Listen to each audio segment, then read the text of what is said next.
کیونکہ آپ اور ہم کراچی میں رہتے ہیں. آپ جائیں اہلیان کراچی کے دروازے بجائیں, جس گھر میں 80 سال کا بوڑھا فرد رہتا ہو, 80 سال کی بوڑھی خاتون رہتی ہیں, ان سے پوچھیں گے پاکستان کیسے بنا تھا.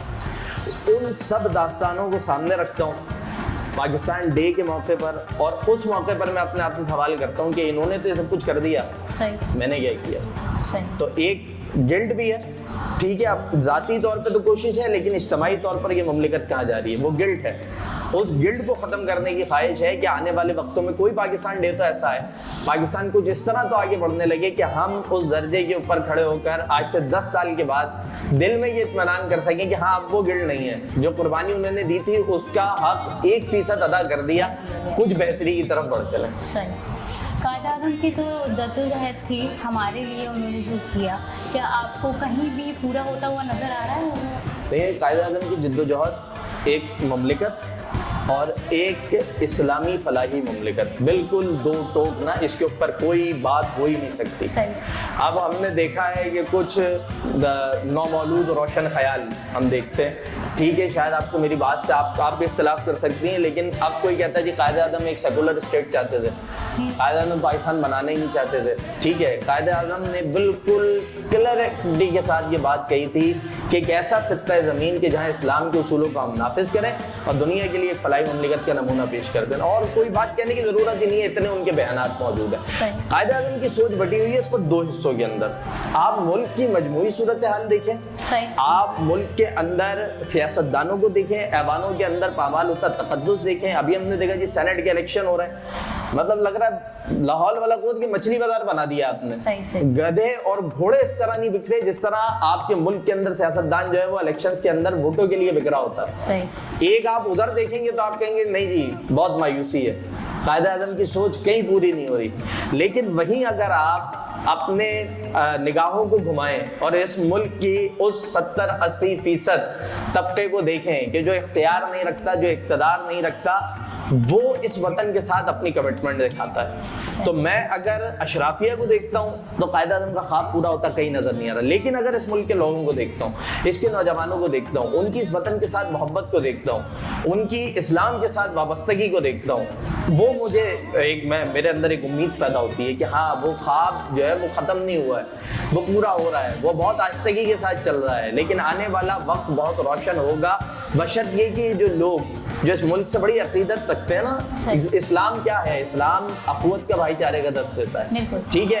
دنیا کے اندر ہم نے دیکھا کہ لاک ڈاؤن آیا, لوگوں کو یہ تھا کہ میرا پیٹ بھر جائے, میرے بھائی بھوکا رہتا رہے, مجھے کوئی پریشانی کی بات نہیں. یہ وہ ملک تھا کہ جو معاشی اعتبار سے تباہ حال ملک, ٹھیک ہے, ہم معاشی اعتبار سے کہیں نہیں کھڑے تھے, کوئی کسی کا مقابلہ نہیں کر سکتے, لیکن یہاں پہ وہ آدمی جو ایک پرچون کی دکان چلاتا تھا, وہ اگر 2 آدمی کو راشن بانٹ سکتا تھا, اس نے 2 آدمی کا راشن بنایا, لے آ کے کسی غریب کے گھر پہ رات کے اندھیرے میں خاموشی میں پہنچا دیا.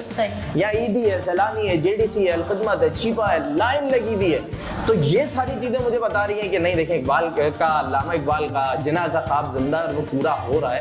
بشرط یہ کہ یہ آگے آئیں اور تھوڑا اپنی آواز کو مزید قوت کے ساتھ اٹھائیں, تو دیکھیں کیسا چیزیں بدلتی ہیں.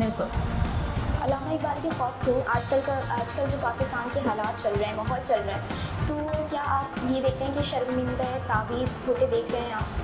علامہ اقبال کا خواب شرمندہ تعبیر ہوتا دیکھ رہا ہوں یا نہیں دیکھ رہا؟ دیکھیں, اس سوال کا تقریباً جواب میں آپ کو پچھلے جواب میں بھی دے چکا ہوں. اقبال نے نوجوانوں کے اندر شاہین کی صفت بیدار کرنے کا نا خواب دیکھا تھا. اقبال چاہتے تھے کہ جی میں دیکھوں کہ ہمارا جو نوجوان ہے, امت کا نوجوان, اس ملک کا نوجوان, وہ آسمان کی بلندیوں کو چھوئے, وہ پہاڑوں کی چوٹیوں کے اوپر بسیرا کرے. یہ چھوٹی چھوٹی جگہیں اس کے لیے نہیں ہیں.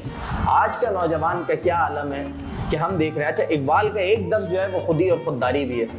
اقبال کہتے ہیں کہ ہاتھ نہیں پھیلانا, خودی کا علم تھام کے رکھو, گرنے کی بات نہیں ہے, گرو پھر اٹھ جاؤ.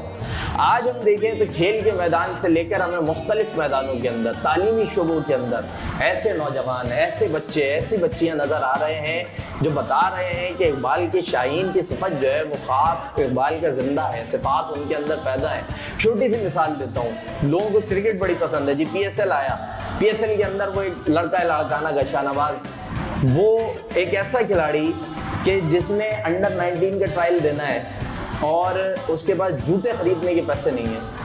اور وہ اپنی لگن کی بنیاد پر وہ آج نیشنل ٹیم کے اندر سلیکٹ ہو رہا ہے. تو کیسے ہو رہا ہے کہ اچھا کوئی کہے گا کہ جی آپ اقبال کو یہ شاہین کو کہاں سے کہاں ملا رہے ہیں. اقبال نے آگے سے آگے بڑھنے کا وہ دیا ہے, پیغام دیا ہے. اب وہ آگے ہم تعلیمی میدان کے اندر بڑھ رہے ہیں. ہمارے اسٹوڈنٹ جو ہے وہ دنیا کے اندر گولڈ میڈلس قرار پا رہے ہیں, مختلف ڈگریز حاصل کر رہے ہیں, جہاں جا رہے ہیں لوہا بنوا رہے ہیں. صرف بات یہ ہے کہ انہیں اس ریاست کے اندر اس طرح موقع پرووائڈ نہیں کیا جا رہا. ابھی آپ نے دیکھا وہ کراچی کا لڑکا جو عزیز آباد سے تعلق رکھتا ہے, گھر میں بیٹھ کر اس نے ایسی اپلیکیشن بنا دی جو دنیا میں کوئی نہیں بنا سکتا. ایسی 25,000 مثالیں اور موجود ہیں. تو اقبال کا خواب بھی زندہ ہے, اقبال کا شاہین بھی زندہ ہے, خودی اور خودداری بھی زندہ ہے. اور دین دیکھیں, میں نے کہا تھا نا قائد اعظم کا پیغام دین سے محبت. علامہ اقبال کی تو آپ پوری شاعری کو اٹھا کے دیکھ لیں تو انہوں نے سمجھ لیں قرآن پاک کو ہی مختلف انداز کے اندر لوگوں کے سامنے پیش کیا ہے کہ محمد سے وفا تو نے تو ہم تیرے, یہ جہاں چیز ہے کہ اللہ قلم تیرے. اور دنیا کے اندر اگر رسول پاک صلی اللہ علیہ وسلم سے سب سے بڑھ کر عقیدہ, سبھی کرتے ہیں مسلمان, لیکن اس ملک کے لوگوں کا جو جذبہ ہے آپ صلی اللہ علیہ وسلم سے عقیدہ تو محبت کا, وہ ایک علیحدہ ہے, وہ ایک منفرد ہے, ایک دیوانہ عالم ہے آپ صلی اللہ علیہ وسلم کی محبت کا. تو وہ خواب الحمدللہ ہے, اس وقت زندہ ہے, تعبیر ہو رہا ہے. وہی بات ہے کہ رفتار تھوڑی سی سست ہے, یہ منظر عام پہ اس طرح لایا نہیں جاتا. ادروائز الحمدللہ میں بہت مطمئن ہوں. قرارداد پاکستان جسے پہلے کانسٹیٹیوشن کی حیثیت بھی حاصل ہے, اس کا جو مقصد تھا یا ہمارے بزرگوں نے جس کے لیے قربانی دی تھی, یہ وہی پاکستان ہے؟ نہیں, میں آپ کی بات سے ایگری نہیں کروں گا کہ یہ وہی پاکستان ہے. دیکھیں, میں نے یہ بات پہلے بھی کوٹ کی تھی, آپ کو ناظرین کے لیے علم میں لاتا چلوں گا کہ جب یہ مسلم لیگ کا سالانہ اجلاس منعقد ہوا 1940 منٹو پارک لاہور, ٹھیک ہے, تو اس میں ایک قرارداد جب یہ پیش کی گئی تو ساتھ ہی ایک ترانہ پڑھا گیا. اصغر سودائی صاحب نے وہ ترانہ پڑھا تھا اور اس کا نام تھا پاکستان کا مطلب کیا, لا الہ الا اللہ. اور پورا انہوں نے لا الہ الا اللہ کے ساتھ جوڑ کر ایک ہسٹری, ایک تاریخ جو ہے وہ لوگوں کے سامنے پیش کی تھی. اور جب اصغر سودائی صاحب نے یہ ترانہ پڑھ دیا, ٹھیک ہے, تو اس ترانے کے بعد یہ ہوا کہ قائد اعظم محمد علی جناح نے اصغر سودائی صاحب کو فرمایا کہ تحریک پاکستان کا جو آدھا کریڈٹ ہے وہ پورا کا پورا آپ کو ہے, کیونکہ آپ نے اس تحریک کو ایک سب سے بہترین نعرہ دے دیا ہے, اس کو سلوگن دے دیا ہے. ٹھیک ہے, تو لا الہ الا اللہ. اچھا, لا الہ الا اللہ کا جو معاملہ ہے اس میں یہ ہے کہ دیکھیں جغرافیائی تقسیم اس وقت بھی تھی, نسلیں اس وقت بھی تھیں, قبائل اس وقت بھی تھے, زبانیں مختلف اس وقت بھی بولی جاتی تھیں. سندھ میں سندھی بستے تھے, پنجاب میں پنجابی بستے تھے, سرحد میں پٹھان بسا کرتے تھے. یہ ساری قومیتیں بٹی ہوئی تھیں, ٹھیک ہے. ان کو جوڑنے کے لیے اگر کوئی سیکولرزم کا یا کسی اور طرح کا نعرہ لگایا جاتا تو وہ ان سب کو اپنے قریب نہیں لا سکتا تھا. جب نعرہ دین کی بنیاد پر اور آصف وسلم کی محبت کی بنیاد پر لگا تو اس نے ان ساری اکائیوں کو جوڑ کر, ان قومیتوں کو ملا کر, لسانیتوں کو ایک متحد, ایک طاقت بنا دیا. ٹھیک ہے, تو یہ بات تو طے ہے کہ ملک بنا لا الہ الا اللہ کے نام پر. قائد اعظم کے افکار ہوں یا اس ساری تحریک میں قربانیاں دینے والوں کے خیالات, مقصد صرف یہ تھا کہ اس دنیا کے اندر, کیونکہ ہم دیکھ رہے ہیں نا کہ دنیا میں کہیں بھی ہمیں اسلامی قوانین کا نفاذ نہیں ملتا. مدینے کی ریاست کے اندر رسول پاک صلی اللہ علیہ وسلم نے جب وہاں پہ اسلامی قوانین نافذ کیے تو ایک مثالی مملکت بن گئی. اور دنیا دیکھ کے حیران ہو گئی کہ دیکھیں کہ کیا ایک منفرد چیز دنیا کے سامنے آئی ہے.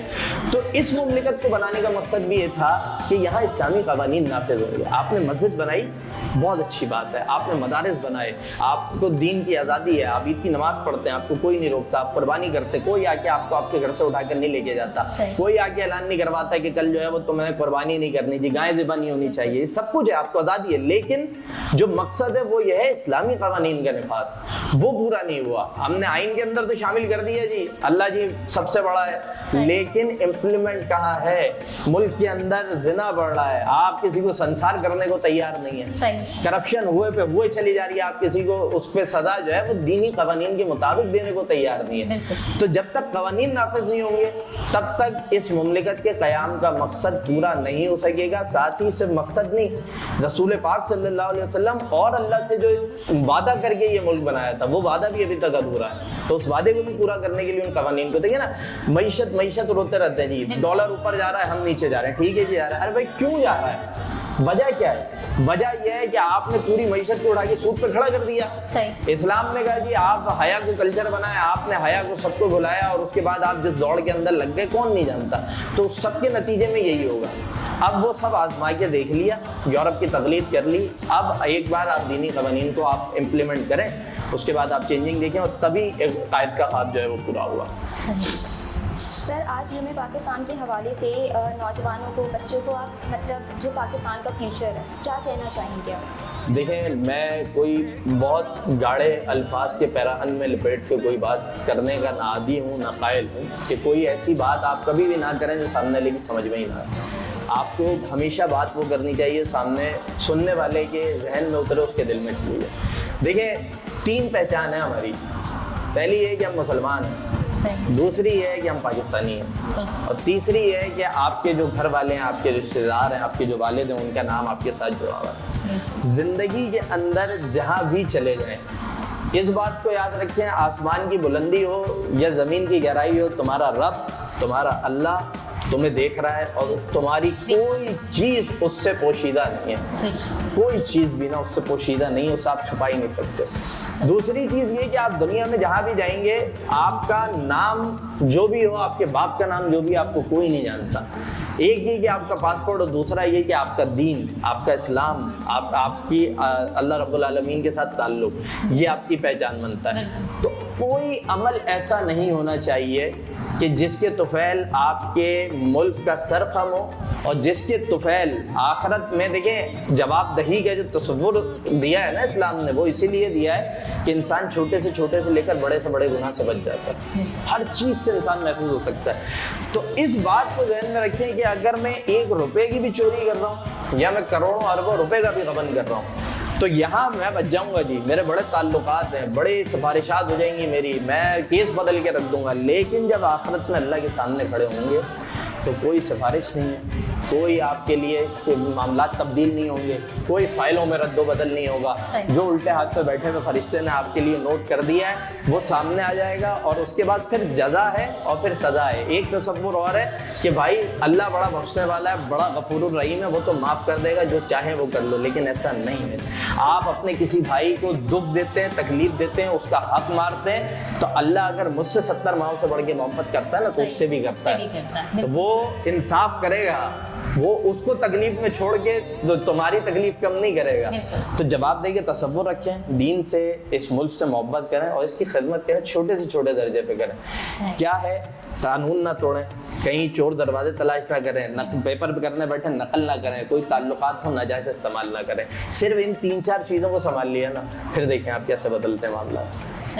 چلے کافی سیریس باتیں ہو گئی, اب جلدی ایک رینڈم فیکٹس کے اوپر جو ہے وہ ریپڈ فائر راؤنڈ جو ہے وہ کر لیتے ہیں, اور اس پہ بات کرتے ہیں. ریپڈ فائر بھی بڑا خطرناک ہوتا ہے, چلیں کر لیں آپ, کون روکے گا. Are you ready for it? ہر دم تیار ہیں, بے فکر ہیں. اوکے. قرارداد پاکستان کہاں منظور ہوئی؟ قرارداد پاکستان جی لاہور میں منظور ہوئی. پاکستان کا نام کس نے تجویز؟ آپ نے خود ہی ابتدا میں بتا دیا تھا, چودھری رحمت علی صاحب نے تجویز کیا تھا. پاکستان کا ترانہ کس نے تحریر کیا؟ پاکستان کا ترانہ جو ہے وہ حفیظ جالندھری صاحب. پاکستان کے جھنڈے میں سفید رنگ کس بات؟ اقلیتوں کے لیے. قرارداد پاکستان کے مین پوائنٹس کیا تھے؟ قرارداد پاکستان کے مین پوائنٹس تو مجھے یاد نہیں ہے, لیکن بنیادی طور پہ جو بات تھی وہ یہ تھی کہ ہم ایک ایسی مملکت کے جہاں پر مسلمان اکثریت میں ہوں, ان کی آبادی زیادہ ہو, ان کو اٹھا کر جی پاکستان کے اندر شامل کی جائے. قائد اعظم نے بات بالکل کلیئرٹی کے ساتھ کہی تھی کہ دونوں قومیں جو ہے وہ اس میں جی ہی نہیں سکتی کہ ایک مرکزی حکومت آپ قائم کریں اور اس کے اندر دونوں کو رکھیں, آنے والے وقتوں میں فسادات ہوں گے. اور آج کا جو وقت ہے, تھوڑا سا سیریس کی طرف جا رہا ہوں, آج کا جو وقت ہے جو انڈیا کے اندر ہو رہا ہے, جو کشمیر کے اندر لگا ہوا کرفیو ہے, جس طرح دلی کے اندر ہم نے قتل عام دیکھا, گھر جلا دیے, مسجدوں کے اوپر حملے ہو رہے ہیں, مسجدوں کو شہید کیا جا رہا ہے, یہ سب بتا رہا ہے کہ قائد نے جو بات کہی تھی وہ 100 نہیں 200% درست تھی. صحیح.